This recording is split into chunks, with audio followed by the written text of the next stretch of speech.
Tuesday, January the 16th, 2018, to you. Pope Francis arrived yesterday to South America. He's visiting Chile and Peru. Even though I'm a Protestant, I will take the opportunity to write about the papal visit. It took 31 years for a pope to visit Chile. Furthermore, it took 5 years for this pope to visit Chile. When Mr. Jorge Cardinal Bergoglio was elected in March 2013, a lot of people said, well, the new pope will visit Argentina many times, so we should expect him to cross the mountains. 5 years later, neither the pope has set foot in Argentina, nor he has crossed the Andes. His flight went directly from Rome. That said, it is strange that the pope has not visited his home country. I ignore the reason why, but the stubborn attitude is shrinking his stature. First, the pope is a head of state. Secondly, the Church of Rome, like any other denomination, must act beyond partisan politics. Precisely, through history, Argentina's Catholic hierarchy always supported military coups. A papal visit to Argentina could sign that the Catholic Church would henceforth stand by democracy and the Constitution. A lot has been said about how both Chile and Peru have changed, but instead I want to focus on how the Vatican has changed too.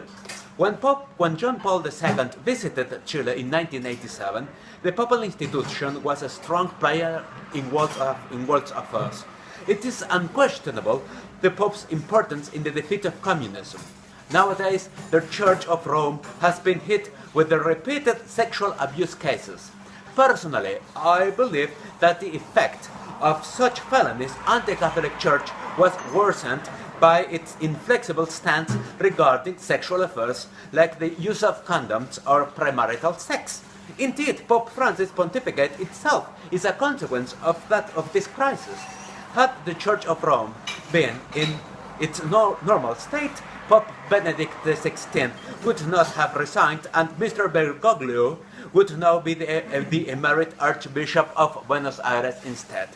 I also believe that the Holy See has the world's best diplomacy.